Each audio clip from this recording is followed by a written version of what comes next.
안녕하세요. 말씀 한 줌. 오늘은 요한복음 16장 25절에서 33절 말씀을 함께 살펴보도록 하겠습니다. 제가 먼저 본문을 읽을게요. 이것을 비유로 너희에게 일렀거니와 때가 이르면 다시는 비유로 너희에게 이르지 않고 아버지에 대한 것을 밝히 이르리라. 그날에 너희가 내 이름으로 구할 것이요 내가 너희를 위하여 아버지께 구하겠다 하는 말이 아니니 이는 너희가 나를 사랑하고 또 내가 하나님께로부터 온 줄 믿었으므로 아버지께서 친히 너희를 사랑하심이라.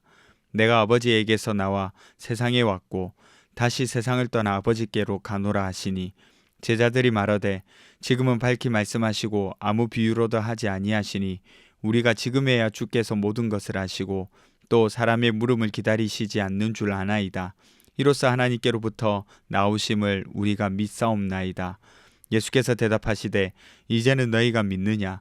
보라, 너희가 다 각각 제 곳으로 흩어지고 나를 혼자 둘 때가 오나니 벌써 왔도다.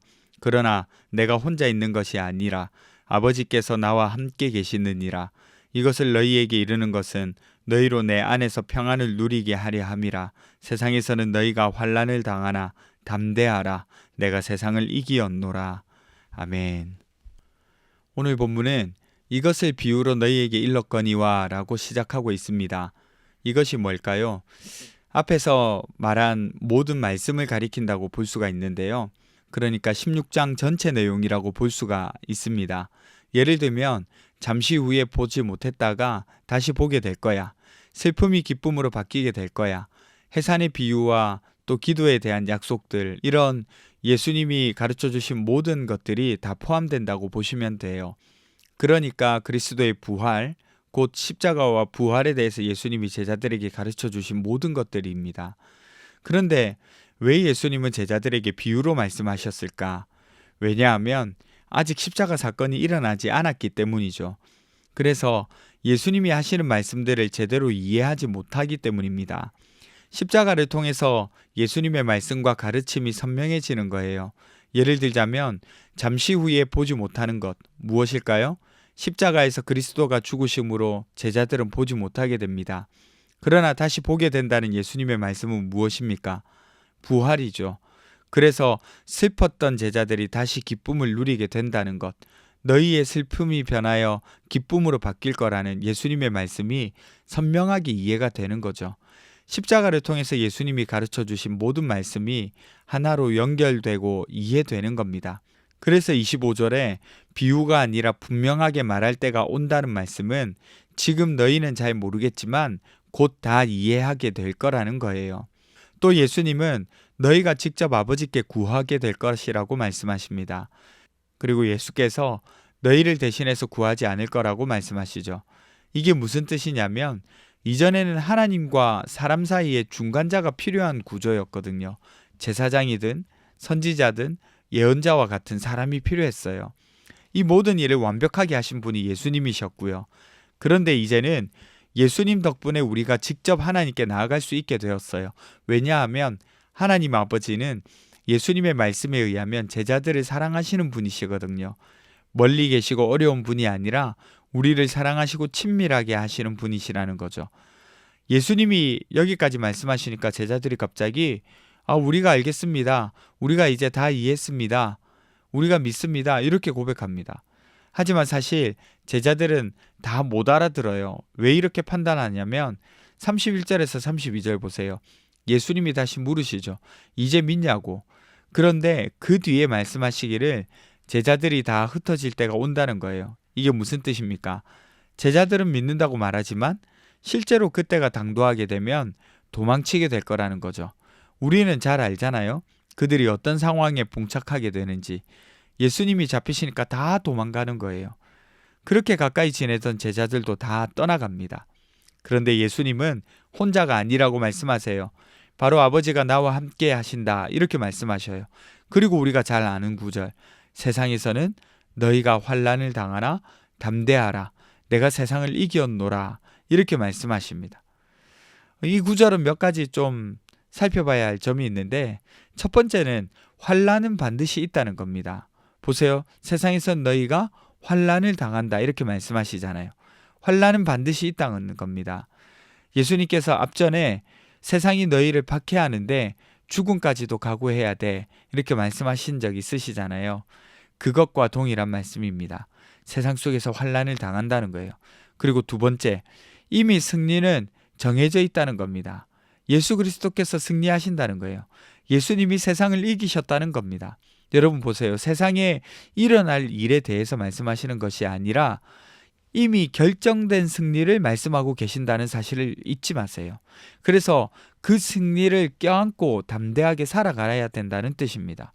제자들은 이해하지 못하고 넘어지지만 예수님은 이미 승리하셨고 그 승리 안에서 담대하게 살아가라고 부르시는 거예요. 여러분 이제 말씀을 좀 적용해 볼까요?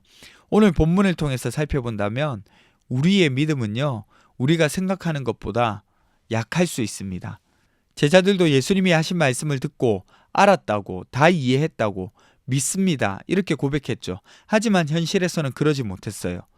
예수님도 그걸 알고 말씀하시잖아요. 흩어질 때가 온다고.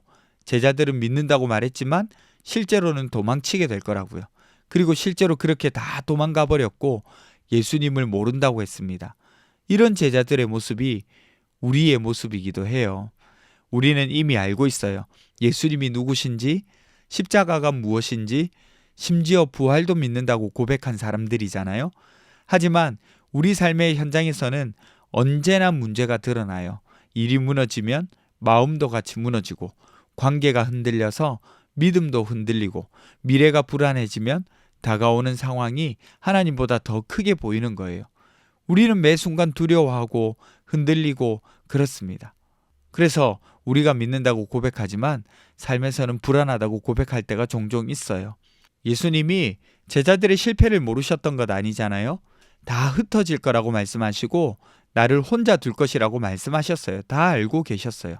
그런데 예수님이 제자들에게 말씀하신 것 한번 보세요. 세상이 너희를 힘들게 하고 환난을 줄 것인데 예수님이 뭐라고 말씀하셨죠? 담대하라. 내가 세상을 이겼노라. 여러분 이 말씀이 약간 조금 이상해요. 보세요. 세상이 너희에게 환난을 주고 어렵게 하고 힘들게 하고 그래서 너희가 힘들게 될 거야. 이 말이잖아요. 그런데 그러면 예수님께서 말씀하시기를 뭐라고 말씀하셔야겠어요? 너희에게 내가 힘을 줄게. 이렇게 말하는 게 자연스럽잖아요. 그런데 예수님은 뭐라고 말씀하십니까? 내가 세상을 이기었노라. 우리가 고통당하는 것과 어려움 당하는 것, 그것과 예수님께서 세상을 이기신 것과 무슨 상관이 있죠? 차라리 우리에게 힘을 줄게, 능력을 줄게, 담대히 싸워 나갈 수 있는 그런 든든한 마음을 줄게. 이렇게 말씀하시는 게 더 자연스럽잖아요. 그런데 예수님은 내가 세상을 이기었다. 이렇게 말씀하세요. 담대해라. 내가 세상을 이겼다. 이렇게 말씀하시는 거예요. 여러분 이 말이 무슨 뜻이냐면 우리 믿음의 상태가 우리 신앙을 좌우하는 것 같지만 그것이 아니라는 거예요. 우리 믿음의 기준은 예수 그리스도라는 겁니다. 제자들 실패하고 도망가고 흩어져도 그들이 실패한 게 아니라는 거예요. 그들이 비록 도망가고 흩어지고 그렇게 실패한 것처럼 보이지만 예수님의 승리는 변함이 없다는 거죠. 그리고 그 승리로 말미암아서 제자들은 다시 일으킴을 받습니다. 그들은 결국에는 예수 그리스도를 다시 만나고 부활을 경험하고 그리고 성령 하나님을 통하여서 그들은 일으킴을 받아서 나아가는 거죠. 우리도 마찬가지입니다. 오늘 흔들리고 내일 불안하고 무너지고 믿음이 작아져도 우리의 구원이 흔들리거나 우리의 믿음이 실패한 것 아니에요. 예수님의 승리가 나를 붙잡고 있기 때문입니다. 오히려 신앙은 흔들릴 때마다 다시 붙들 수 있다는 위안이 있습니다. 언제든 세상을 이기신 예수님의 승리가 있으니까요. 이 사실을 기억하시면서 주님 앞에 나가셨으면 좋겠습니다. 기도합시다. 첫 번째는요. 내 믿음이 아니라 이미 승리하신 예수님을 붙들 수 있게 도와주세요. 두 번째는 어려움 속에서도 하나님과 친밀함을 누리며 살게 해주세요. 우리 함께 기도하며 나가도록 하겠습니다.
하나님, 이미 승리하신 예수 그리스도를 따라서 우리도 승리하며 살아갈 수 있도록 도와주십시오.